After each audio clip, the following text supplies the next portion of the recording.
manejo da irrigação sob condições do ambiente protegido pode se basear em fatores do clima, do solo e da própria planta.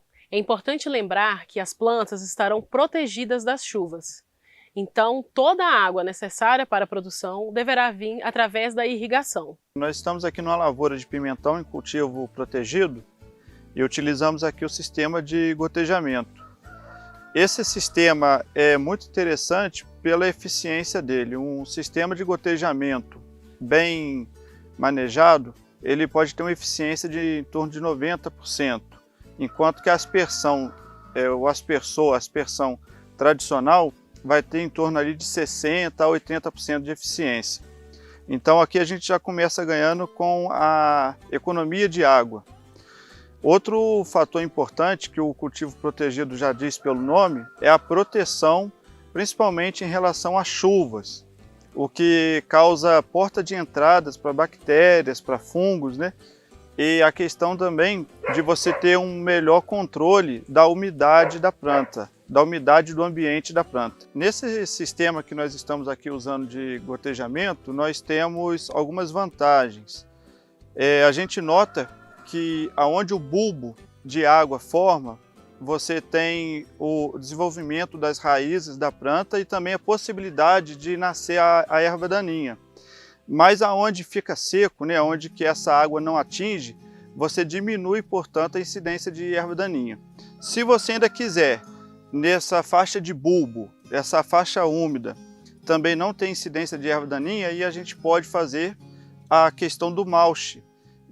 Nesse caso aqui não foi feita a instalação do mulch, né? A gente tem a incidência de erva daninha, bem menor que em campo aberto, mas ainda a gente convive com ela na faixa úmida de solo. Bem, outra vantagem que a gente consegue com o sistema de gotejamento é que eu posso fazer também a adubação via gotejamento.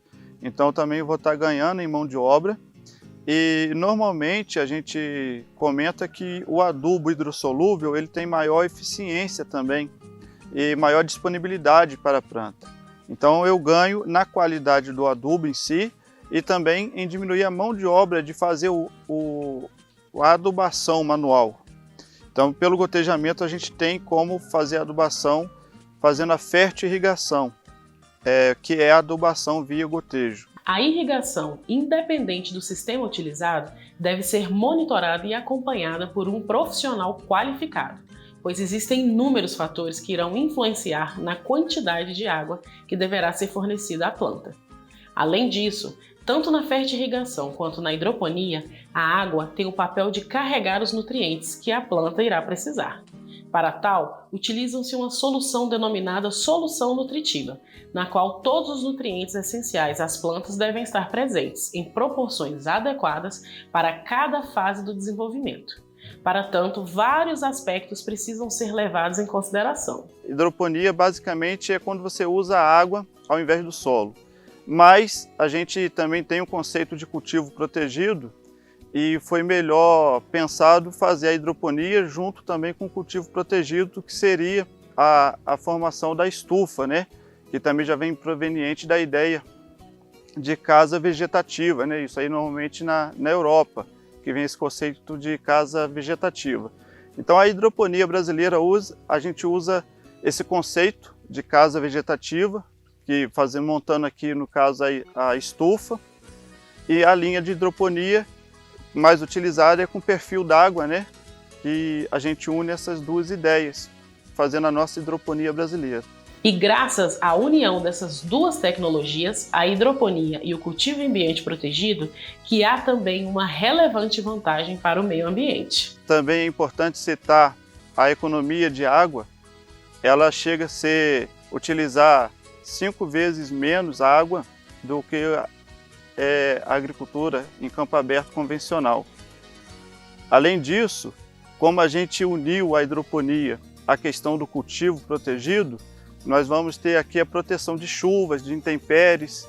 Então você consegue ter também uma proteção maior das plantas em relação aos intempéries, chuvas demasiadas e a incidência então de doenças. A questão da água, ao contrário do que as pessoas pensam, Normalmente a gente pode economizar em até 90% o uso de água no sistema hidropônico, porque a água ela circula e não é perdida apenas com a evapotranspiração, né? A evaporação mais o próprio consumo da planta. Então essa água ela está em um reservatório e ela é bombeada para uma posição mais alta da bancada e ela desce por gravidade. E novamente é recolhida nesse mesmo reservatório que ela a princípio partiu. Então você vai ter o consumo apenas do que a planta fez e do que evaporou no processo. Uma vantagem também que a gente observa é a questão do meio ambiente. A adubação convencional, normalmente as perdas elas são levadas aos rios, né, aos mananciais. Já aqui, como a circulação da água ela tem o retorno e a utilização do volume de fertilizante é menor pelo aproveitamento dele, a gente tem um menor impacto ambiental, um menor resíduo para o ambiente. Não há, portanto, desperdício de água nem de nutrientes. Além de ser benéfico ao meio ambiente, representa uma dupla economia para o produtor. Normalmente nós temos que observar o EC da solução nutritiva, que é a condutividade elétrica, são a soma de sais que estão diluídos nessa água. Normalmente a gente indica o EC de 1,5 a 2,2. E também a questão do pH da água, que é onde que você vai ter a disponibilidade de nutrientes. Um pH ácido, você vai favorecer alguns nutrientes, como o ferro, mas você vai ter problemas com fósforo e nitrogênio, por exemplo. E ao contrário disso, também um pH alcalino, você vai favorecer dessa vez o fósforo, o nitrogênio, o molibdênio, mas você vai ter problema com manganês, com ferro. Então o pH ideal, para cada nutriente você vai ter uma faixa de pH que é em torno de 6,5, que vai atender de maneira equilibrada todos os nutrientes da solução. Você vai conseguir um equilíbrio de fornecimento, de absorção de nutrientes com pH de 6,5. A questão do EC, ela influencia também porque a questão da osmose, né, da raiz em absorver até a questão da própria água. Então se o EC também for muito alto, a planta pode sofrer o que a gente chama de queima. Para você fazer a medição de EC e do pH da água, você tem que usar, né, o condutivímetro, no caso do EC, e o pHmetro, no caso do pH. Isso é feito periodicamente, né? Na verdade, até durante o dia é bom que se faça mais de uma vez. Normalmente as pessoas fazem quando vão ali diluir a solução nutritiva. Mas ao longo do dia, pode ser que a planta necessite de mais água e ela absorva mais água e não os nutrientes.